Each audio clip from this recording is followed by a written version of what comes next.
Hello प्यारे बच्चों, स्वागत है केजी पाठशाला में। मैं उम्मीद करता हूं कि आप लोग बहुत अच्छे होंगे। आज फिर से एक नए लेसन का शुरुआत होने जा रहा है, जो लेसन का नाम है दो चर वाला रैखिक समीकरण। तो आज हम लोग पढ़ते हैं अध्याय 3 एनसीईआरटी क्लास 10th का दो चर वाले रैखिक समीकरण, जो कि आज हम लोग इस वीडियो में केवल पढ़ने वाले हैं। दो चर वाले रैखिक समीकरण का हम लोग बेसिक कंसेप्ट पढ़ने वाले हैं। जो इस लेसन में जो हम लोग दो चर वाले रैखिक समीकरण जो पढ़ने वाले हैं, हम लोग क्या पढ़ेंगे आज? बेसिक कंसेप्ट यानी बेसिक यानी जानकारी के बारे में आज हम लोग पढ़ने वाले हैं। तो पहले हम लोग देखते हैं कि दो चर क्या होता है और रैखिक समीकरण क्या होता है। तो इसमें हम सभी बातों को समझेंगे कि चर क्या होता है, रैखिक समीकरण क्या होता है और दो चर का रैखिक समीकरण क्या होता है। ऐसे समझेंगे कि अचर क्या होता है ना। सभी बातों को हम लोग समझने वाले हैं बारी बारी से। तो पहले बातों को हम समझते हैं। यहां जो है पहले हम लोग को करना है दो चर। क्या पढ़ना है हम लोग को? दो चर। यानी पहले तो दो चर हम लोग पढ़ते हैं कि दो चर क्या होता है। पहले चर के साथ साथ ये भी हम जान लेंगे कि अचर क्या होता है ना। अचर क्या होता है, चर और अचर की विशेष बातों को पहले हम बेसिक जानकारी जान लेते हैं।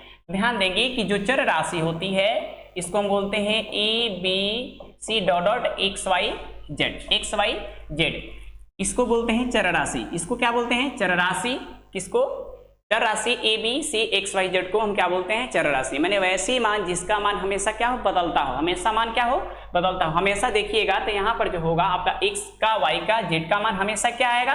बदलेगा। कभी आएगा x का मान जो होगा 5 आ जाएगा, कभी जो मान होगा x का मान 7 होगा, कभी देखिएगा तो y का जो मान होगा 5 होगा, कभी देखिएगा y का मान आपका -3 होगा। इस तरीके जो होगा, जो चर राशि का मान होता है हमेशा क्या होता है? बदलता रहता है ना। चलिए अब इस पर भी थोड़ा सा आप जानकारी ले लें। जो अचर राशि होता है हमेशा स्थिर रहता है, वो बदलता नहीं। जैसे 5 हो गया, आपका 7 हो गया, आपका क्या हो गया? आपका ये 9 हो गया। तो 5 7 9 1 2 3 जो भी ऐसा संख्या होता है वो स्थिर रहता है, उसका मान नहीं बदलता है। जो सैदो स्थिर मान रहता है उसको हम बोलते हैं अचर राशि बोलते हैं। आप समझ गए होंगे कि चर और अचर राशि क्या होता है। अब देखते हैं हम लोग दो चर का रैखिक समीकरण क्या होता है। पहले हम लोग समीकरण समझ लेते हैं। ध्यान देंगे यहाँ पे। इसके पहले वाले हम लोग लेसन में क्या पढ़े थे? बहुपद पढ़े थे। आज हम लोग पढ़ने वाले दो चर का रैखिक समीकरण। बहुपद और समीकरण में भी अंतर को हम लोग स्पष्ट कर लेंगे इसमें। ध्यान देंगे यहाँ पे जो यहाँ पे लिखते हैं A X plus B Y plus C, है ना। ये जो होगा ना हम बहुपद के रूप दे सकते हैं। क्या रूप देख सकते हैं? बहुपद का। अगर इसके बराबर में अगर हम 0 दे देते हैं, इसके बराबर में अगर हम 0 दे देते हैं तो इसको हम बोलते हैं क्या चीज? इसको हम बोलते हैं समीकरण। अगर कहीं भी बहुपद में अगर हम बराबर दे देते हैं, बराबर के बाद अगर कोई संख्या देते हैं, अगर कोई संख्या नहीं होगा तो 0 तो फाइनली होगा, नहीं तो 20 10 कुछ भी संख्या आ सकता है ना। तो इसी को क्या बोलते हैं हम? समीकरण बोलते हैं। क्या बोलते हैं इसको हम बोलते हैं समीकरण, है ना। इसको क्या बोलते हैं?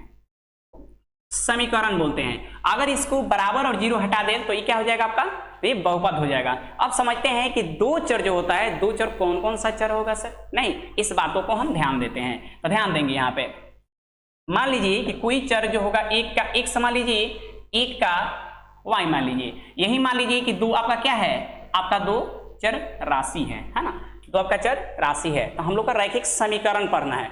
अब मान लीजिए कि x का, मान लीजिए इसको x को मान लीजिए आपका सेव मान लीजिए, है ना, सेव मान लीजिए, और y का आपका नींबू मान लीजिए। क्या मान लेते हैं? नींबू, है ना। इसको हम नींबू मान लेते हैं, है ना। x को सेव मान लिए और y को नींबू मान लिए, और दोनों को मिलाकर, जो दोनों का मिलाकर मेरे पास कितना है? 20 है। कितना है यहाँ पर? 20 है। सेव और नींबू मिलाकर कितना है मेरे पास? 20 है। तो हम x को सेव मान लिए और y को नींबू मान लिए। अब दोनों को मिलाकर कितना है? 20 है। तो इसको दो चर के रैखिक समीकरण में कैसे लिखेंगे? तो इस तरीके से लिखेंगे x प्लस वाई बराबर ये हो जाएगा आपका, ये 20 हो जाएगा। क्या हो जाएगा? ये 20 हो जाएगा। यही हो गया आपका दो चर का रैखिक समीकरण। क्या हो गया आपका? दो चर का रैखिक समीकरण। दो चर का ये हो गया आपका रैखिक समीकरण। बात समझ गए होंगे कि अगर कोई भी दो वस्तु को मान लेते हैं, मान लीजिए कोई भी वस्तु मान लीजिए, एक मान लीजिए कि मेरे पास पेन है, इसको मान लेते हैं x, बोर्ड को मान लेते हैं y, और दोनों को देखते हैं कि लागत कुल कितना हुआ। हो सकता है इसका 5 रुपया लागत हुआ, ऐसा हो सकता है कि आपका 2 लाख लागत है ना। तो इसको दोनों क्या करेंगे कि x प्लस वाई पेन का कीमत और इस बोर्ड का कीमत दोनों क्या करेंगे हम ऐड कर देंगे, तो क्या हो जाएगा आपका ये समीकरण हो जाएगा। तो एक और एग्जाम्पल से हम लोग समझते हैं ना, एक और एग्जाम्पल हम लोग समझ लेते हैं। चलिए यहां पर ध्यान देंगे आप, मान लीजिए हम मार्केट गए, एक पेन खरीदे और एक किताब। मार्केट गए, एक पेन खरीदे और एक किताब खरीदे। कितने खरीदे ये मुझे नहीं मालूम, बट 2 चीज है कि एक पेन खरीदे और एक किताब खरीदे। अब दोनों जो खरीदे ना, टोटल कितना हुआ, टोटल जो है मेरे पास कितना हो गया, मान लेते हैं कि 30।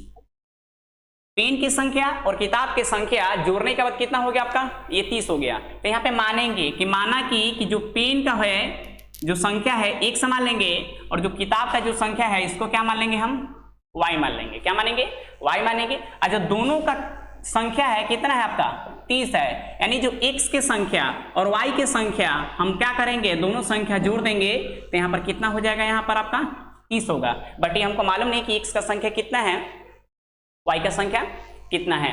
तो ही हम लोग इसमें x का और y का मान निकालना सीखेंगे। पहले नंबर की x का मान निकालना सीखेंगे, इसके बाद यहाँ पर y का मान निकालना हम लोग सीखेंगे, है ना। बात समझ में आया। अब किस विधि से निकालना सीखेंगे, अब विधि का नाम हम लोग जान लेते हैं। चलिए अब हम लोग विधि का नाम जान लेते हैं, ध्यान देंगे यहाँ पे। पहला जो विधि हम लोग सीखने वाले हैं, जो पहला विधि हम लोग सीखेंगे, पहला विधि होगा आपका नंबर 1 में विलोपन विधि। कौन सा विधि होगा, विलोपन। कौन सा विधि होगा आपका, विलोपन विधि। ये आएगा आपका विलोपन विधि, है ना। नंबर 2 में जो होगा प्रतिस्थापन विधि। प्रतिस्थापन विधि कौन सा विधि होगा 2 नंबर में, प्रतिस्थापन विधि। नंबर जो 3 होगा आपका व्रज गुणन विधि। व्रज गुणन विधि। नंबर जो 4 होगा ये होगा आपका ग्राफीय विधि से, जिसको हम बोलते हैं आलेखीय विधि। क्या बोलते हैं, आलेखीय विधि। तो पहले नंबर सीखेंगे विलोपन विधि, दूसरा सीखने वाले हैं आपका प्रतिस्थापन विधि से, तीसरे जो सीखने वाले हैं ब्रजगुणन विधि से, इसके बाद हम लोग सीखने वाले हैं आलेखीय विधि, यानी जो हम लोग बोलते हैं ग्राफ, है ना। तो हमेशा याद रखेंगे कि जो 10 क्लास का एग्जाम होता है 5 नंबर का फाइनल ग्राफ देगा। याद रखिएगा कि ये जो लेसन है आपका 2 चर का जो रैखिक समीकरण है, इस सबसे क्या है, बड़ा लेसन है, काफी बड़ा लेसन है। तो हम लोग आराम आराम से पढ़ेंगे।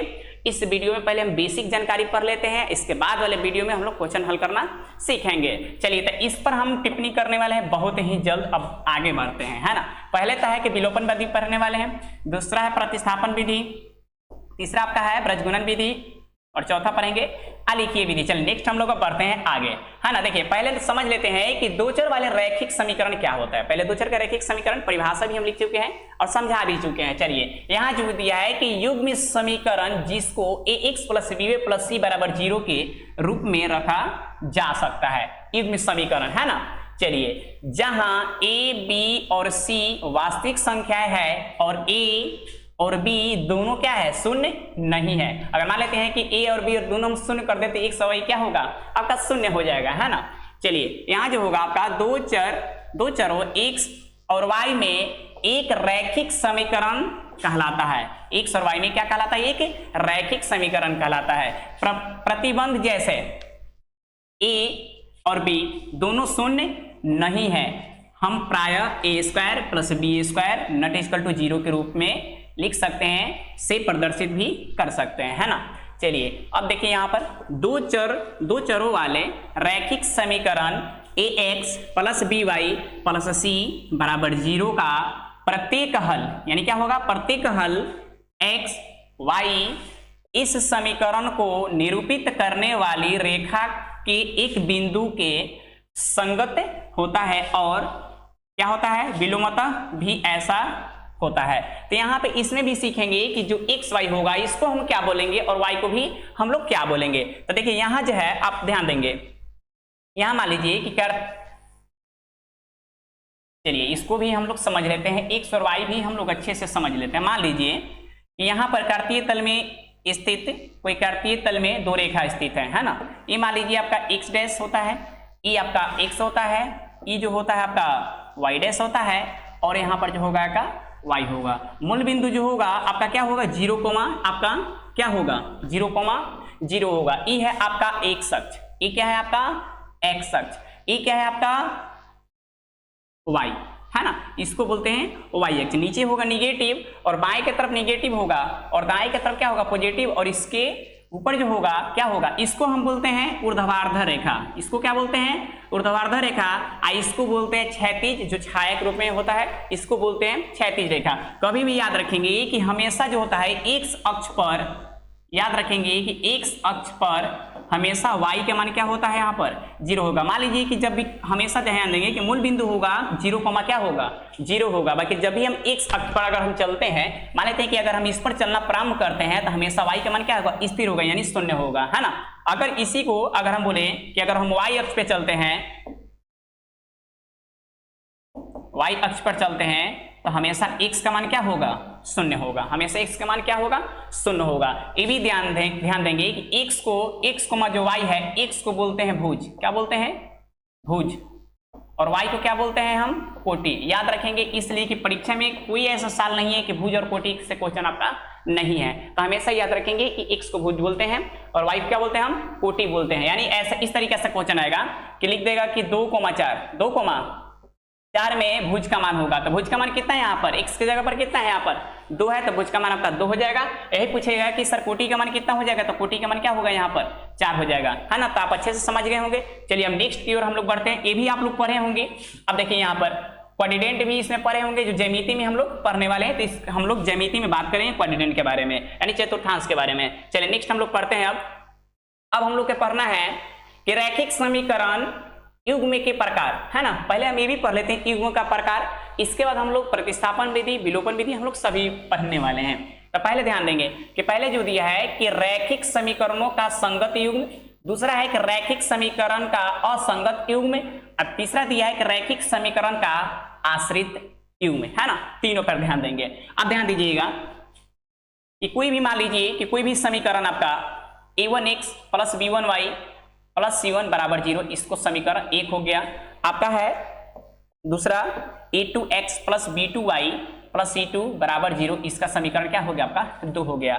तो यहां पर ध्यान देंगे नंबर 1 में कि a1 बटा a2 माने a1 आई हो गया आपका a2, है ना, a1 बटा a2, यहाँ पे नॉट इक्वल टू b1 बटा b2, इसका जो रैखिक समीकरण होगा, याद रखेंगे कि जो ग्राफीय निरूपण होगा इसको होगा प्रतिच्छेद करती हुई रेखाएं, प्रतिच्छेद करती हुई रेखाएं, इसको बोलते हैं बीजगणितीय निरूपण में केवल एक हल होंगे या अद्वितीय हल होंगे। कोई पूछेगा कि a1 बटा a2 not equal to b1 बटा b2 कैसा हल है, तो केवल एक हल है, यानी इसका अद्वितीय हल है। चलिए दूसरा भी ध्यान देंगे। दूसरा है कि a1 बटा a2 नॉट, यहाँ है b1 बटा b2 बराबर c1 बटा c2, यहाँ पर तीनों बराबर जब होगा तो कैसा हल होगा आपका, अपरिमित रूप से अनेक हल होगा। हमेशा ही बात पूछेगा कि अगर तीनों a1 बटा a2 समीकरण इस तरीके से दे देगा, अब पूछे कैसा हल होगा, तो इस तरीके से हम निकाल के देखेंगे कि a1 बटा a2 not equal to b1 बटा b2, तो इसको बोलेंगे अद्वितीय हल, माने इसका एक हल है ना। इसको बोलेंगे अगर बराबर होगा आपका a1 बटा a2 बराबर b1 बटा b2 बराबर c1 बटा c2, संपाती रेखाएं और अपरिमित रूप से अनेक हल होंगे। इसका देख लेंगे कि एक बराबर है a1 बटा a2 बराबर b1 बटा b2 not equal to c1 बटा c2, समानांतर रेखा है, बाकी इसका कोई हल नहीं है। फाइनली परीक्षा में आपका 1 नंबर का फाइनली क्वेश्चन पूछेगा। चलिए नेक्स्ट हम लोग बढ़ते हैं। अब देखिए यहाँ पर जो दिया है कि एक रैखिक समीकरण युग्म को हल करने की बीजगणितीय विधि, पहले क्या पढ़ना है, प्रतिस्थापन विधि, विलोपन विधि, और यहाँ पर है ब्रज गुणन विधि। तो पहले हम लोग सीख लेते हैं, पहले हम लोग सीखने वाले हैं आपका पहले नंबर विलोपन विधि से। पहला समझते हैं विलोपन विधि। क्या समझते हैं, विलोपन विधि, विलोपन विधि। चलिए तो पहले देख लेते हैं विलोपन विधि। मान लेते हैं कि एक एग्जाम्पल का हम क्वेश्चन लेते हैं। चलिए एग्जाम्पल क्वेश्चन है, मान लीजिए है कि x प्लस y बराबर आपका 8 है और दूसरा समीकरण x माइनस y बराबर क्या है, यहाँ पर 4 है। इस समीकरण 1 हो गया और इस समीकरण कितना हो गया आपका ये 2 हो गया। समीकरण 1 और समीकरण ये 2 हो गया। अब समीकरण को क्या करते हैं, हम हल करते हैं। तो यहाँ पर देखिएगा कि समीकरण इस तरीके से भी क्या है, जोड़ने पर कट जाएगा, है ना। तो लिखेंगे कि समीकरण 1 और समीकरण 2 को जोड़ने पर, है ना। तो ये देखिए y और y कट जाएगा, तो x और x को जोड़ेंगे तो 2x, 8 4 हो जाएगा 12। इसलिए x बराबर जो होगा आपका 12 और बाटा में क्या हो जाएगा आपका ये 2 हो जाएगा। काट देंगे तो कितना हो जाएगा आपका ये हो जाएगा आपका ये 6 हो गया। तो x का मान कितना हो गया आपका 6। तो लिखेंगे कि समीकरण 1 में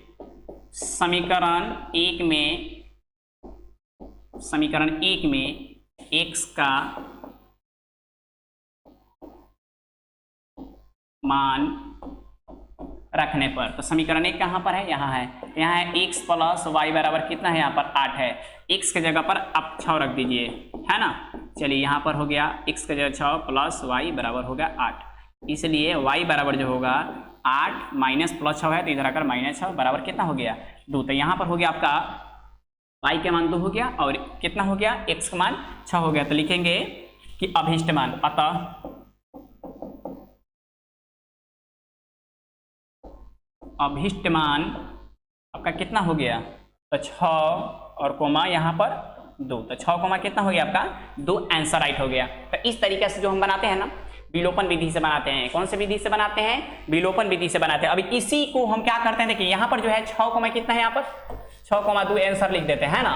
अब इसी को हम क्या करते हैं कि प्रतिस्थापन विधि से बना लेते हैं। कौन सी विधि से बना लेते हैं, प्रतिस्थापन विधि से बना लेते हैं। वो भी हम सीखते हैं कि प्रतिस्थापन विधि से कैसे बनेगा। पहले ध्यान देंगे, पहले कि समीकरण 1 और समीकरण 2 दिया होगा, तो पहले क्या करेंगे कि कोई भी समीकरण को लेकर हम बना लेंगे, है ना। चलिए लिखते हैं कि समीकरण 1 से, लिखेंगे कि समीकरण 1 से, तो समीकरण 1 क्या है आपका, x प्लस वाई बराबर 8, यही है ना समीकरण 1 से, x प्लस वाई बराबर 8। किसी x का यहां से मान निकाल लेंगे। यहां क्या करेंगे कि लिखेंगे कि x बराबर 8, इधर प्लस है तो इधर आकर आपका y हो जाएगा, माइनस में हो जाएगा। तो इस तरीके से समीकरण 1 से पहला काम करेंगे, या x भेज देंगे या y भेज देंगे। चलिए ये हो गया। अब लिखेंगे कि समीकरण 2 से, तो समीकरण 2 क्या है यहाँ पर, तो x माइनस वाई बराबर कितना है, यहाँ पर 4 है। अब x का जो मान हम निकाले हैं, देखिए x बराबर जो है 8 माइनस वाई, x के जगह पे यहाँ पे रखेंगे, तो x के जगह पे रखेंगे 8 माइनस वाई, पहले से माइनस वाई बराबर हो गया, यहाँ पे क्या है बराबर है ना। चलिए बराबर जो हो गया आपका ये कितना हो गया, यहाँ पर 4 हो जाएगा। अब यहाँ पे 8 माइनस और माइनस को जोड़ देंगे तब माइनस हो जाएगा 2y बराबर हो जाएगा आपका ये 4 हो जाएगा। तो यहाँ पर हो जाएगा माइनस 2y बराबर 4, प्लस 8 है तो इधर आकर माइनस 8 हो जाएगा, है ना। चलिए तो इधर हो जाएगा आपका माइनस में 2y बराबर माइनस में आपका ये 4, दोनों तरफ का माइनस कैंसिल, इसलिए y बराबर जो होगा 4 और बाटा में हो जाएगा आपका 2, 2 दूना का हो जाएगा आपका ये 4। तो जो y का जो मान निकला, यहाँ कितना निकल गया, यहाँ पर आपका 2 निकल गया। तो यहाँ पर देखिए, तो पहले से ही y का मान पहले विलोपन विधि से बनाया था 2 है, मैंने किसी भी विधि से बनाइए, या विलोपन विधि या प्रतिस्थापन विधि, है ना। चलिए या ब्रजगुणन विधि, कोई भी विधि से बनाइए, आंसर उतना ही आएगा। अब हम क्या करेंगे, अब लिखेंगे कि समीकरण 1 में, जब इस तरीके से समीकरण 1 और 2 से बना लेंगे इतना, तब लिखेंगे कि समीकरण 1 में क्या चीज का मान रखने पर, तो y का मान रखने पर। तो समीकरण 1 क्या है, कोई भी समीकरण में रख सकते हैं, है ना। तो समीकरण 1 उतार लीजिए, x प्लस वाई बराबर कितना है, यहाँ पर 8 है, y का मान कितना है आपका 2 है, तो यहाँ पर y का मान 2 है, तो x प्लस y की जगह हो जाएगा आपका 2 बराबर हो जाएगा 8, x बराबर हो जाएगा 8 माइनस हो जाएगा 2, x बराबर जो होगा आपके कितना हो जाएगा आपका ये 6 हो जाएगा। तो इस तरीके से आप क्वेश्चन बना लेंगे। तो यहाँ पर अभिष्ट मान जो हो गया, देखिए x का मान आपका 6 हो गया और y का मान कितना निकले हैं, यहाँ पर 2 हो गया। तो इस तरीके से हम लोग क्या बनाते हैं, विलोपन विधि को बनाते हैं, है ना। चलिए तो जब विलोपन विधि हम बनाते हैं, तो इस समीकरण को x प्लस वाई बराबर 8, है ना, और उसके बाद जो है आपका x प्लस वाई बराबर 8, x माइनस वाई बराबर 4, इसी समीकरण को हम क्या करते हैं ना कि ब्रजगुणन विधि से हम बना लेते हैं। चलिए तो अब यहां पर ध्यान देंगे, देखिए तो पहले नंबर की ब्रजगुणन विधि से जो फॉर्मूला है आपको याद करना होगा। जो ब्रजगुणन विधि से हम बनाएंगे इसका फॉर्मूला आपको याद करना होगा, x बटा BC 12 और 21, इस तरीके से याद रखेंगे, x बटा BC माइनस BC। इसके बाद y बटा सी ए माइनस सी ए 12 21 है ना, 1 बटा A B minus A B. तो पहले हम फार्मूला लिख लेते हैं, है ना, पहले इसको मेटका लेते हैं। चलिए यहाँ पर x प्लस वाई बराबर 8, x प्लस पहले लिख लेते हैं कि x प्लस वाई बराबर 8, x माइनस वाई बराबर 4। चलिए इस समीकरण 1, इस समीकरण हो गया आपका ये 2। इसी को हम क्या करते हैं कि हम ब्रजगुणन विधि से हल कर लेते हैं। आप देख रहे हैं कि जितना विलोपन विधि और प्रतिस्थापन विधि से आंसर आया उतना आया कि नहीं, इसको हम चेक भी करेंगे। चलिए इसको हम कौन सी विधि बनाने वाले हैं, आपका प्रतिस्थापन विधि हो गया इसके पहले, है ना। अब हम लोग चेक करने वाले हैं आपका ब्रजगुणन विधि। कौन सा विधि, ब्रजगुणन विधि। क्या चेक करने वाले हैं, ब्रजगुणन विधि। तो पहले हम लोग फार्मूला लिखते हैं, है ना। तो पहले फार्मूला लिखेंगे तो यहां पर पहले ध्यान देंगे, यहां पे हम सभी मानों को लिखेंगे। यहां पर ध्यान देंगे, यहां जो है आपका x बटा बी सी है ना, बी सी सी ए और ए बी तो इसमें ए बी सी का सभी मानों को हम पहले लिख लेते हैं। तो इसमें जो होगा आपका, देखिए इसमें है a1 बराबर जो है आपका 1 है ना। इसको बोलते हैं b1, क्या बोलते हैं, b1 बराबर 1 है। इसके बाद एक बातों को ध्यान देंगे, पहले बनाने से पहले एक बातों को इसमें भी ध्यान देंगे कि पहले इस समीकरण को इधर ले जाते हैं, है ना। हमेशा जब भी हम बनाएंगे तो इधर आकर -8 बराबर हो जाएगा 0 और x माइनस वाई बराबर हो जाएगा -4 बराबर आपका 0। अब लिखेंगे मान, यहां पर लिखेंगे कि a बराबर a1 बराबर 1 हो जाएगा, b1 बराबर आपका 1 हो जाएगा और जो c1 होगा -8 हो जाएगा। a2 जो होगा 1 होगा, b2 होगा -1 होगा और जो c2 का मान है आपका माइनस आपका ये 4 है। अब हम फार्मूला लिखेंगे कि x बटा, है ना, BC माइनस BC फिर बराबर y बटा CA माइनस में CA, है ना, फिर बराबर 1 बटा AB माइनस में AB। इतना लिखने के बाद लिखेंगे यहाँ पर, यहाँ लिखेंगे 12 और यहाँ लिखेंगे 21, मैंने B1 C2, है ना, 12 21, यहाँ भी हो जाएगा आपका 12, यहाँ हो जाएगा आपका 21, यहाँ भी हो जाएगा आपका 12, यहाँ भी हो जाएगा आपका 21। इस तरीके से फार्मूला पहले हम लिखेंगे BC BC CA CA, है ना, AB AB। चलिए तो हम फार्मूला पे यहाँ पर लिख लिए। अब इस पर क्या करते हैं कि हम सजा देते हैं, है ना। चलिए यहाँ जो होगा आपका x बटा, चलिए यहाँ आपका b1 और c2, तो b1 का मान देखिए, तो यहाँ पर b1 का मान आपका 1 है, यहाँ पर 1 इंटू c2, तो c2 का मान देखिए तो माइनस में 4 है, यहाँ पर लिखेंगे माइनस में आपका ये 4 हो जाएगा, फार्मूला का माइनस हो जाएगा। चलिए b2 का मान देखिए, तो b2 का मान है आपका -1, तो यहाँ पर हो जाएगा माइनस में 1 और c1 का जो मान है आपका, c1 का मान कितना, माइनस में आपका कितना है, माइनस आपका ये 8 हो गया। इस तरीके से पहले लिख लिए आपका x बटा। अब लिखेंगे y बटा, अब लिखेंगे y बटा। चलिए अब लिखिए c1 और a2, तो c1 का मान ध्यान दीजिए, c1 का मान है आपका -8, तो यहाँ हो जाएगा आपका -8 इंटू a2 का मान जो है आपका 1, फार्मूला का माइनस। फिर c2 का जो मान है आपका ये माइनस में 4 है और इंटू a1 का जो मान है आपका 1 है, तो यहाँ पर 1 हो गया। तो इस तरीके से पहले हम फार्मूला पे सजाएंगे, है ना। अब चलिए नेक्स्ट हम लोग देखते हैं आगे। अब फिर फार्मूला लिखेंगे बराबर 1 बटा, फिर 1 बटा, चलिए 1 बटा a1 b2 यानी 1 इंटू -1, यहाँ पे 1 इंटू माइनस में 1, फिर minus a2 b1 1 into 1 into 1। अब चलिए यहाँ जो होगा x बटा, इसके बाद देखिए गुना करेंगे 4 में -1 तो माइनस में 4 हो जाएगा, minus minus plus, plus minus minus, यहाँ पर 8 हो जाएगा, फिर बराबर y बटा, यहाँ हो जाएगा माइनस में 8, माइनस माइनस हो जाएगा प्लस में, गुना करेंगे तो हो जाएगा 1 में 4 से 4, फिर 1 बटा -1, उसके बाद आपका गुना किए -1। चलिए यहाँ जो होगा x बटा हो जाएगा आपका माइनस में 8 4 12, y बटा घटाएंगे तो माइनस में 4 बराबर, ये जो होगा 1 बटा माइनस में 2 हो जाएगा। अब जो है 1 बटा, जो 1 बटा वाला जो संख्या होता है क्या करेंगे कि एक बार x के बराबर एक बार y के बराबर हम कर देंगे, मान निकल जाएगा। तो यहाँ पर ध्यान देंगे। अब चलिए यहाँ जो है तो x बटा माइनस में 12 बराबर कर देते हैं 1 बटा माइनस 2, तो तिरछा गुना करेंगे तो हो जाएगा माइनस में 2x, इसके तिरछा गुना करेंगे तो माइनस में हो जाएगा 12, दोनों तरफ के माइनस कैंसिल, इसलिए x बराबर जाके इंटू में बट्टा में हो जाएगा, तो आंसर हो जाएगा x का मान 6 आ गया। अब हम क्या करते हैं कि x का मान आपका 6 आ गया है ना। अब चलिए अब क्या करते हैं कि y के बराबर कर लेते हैं।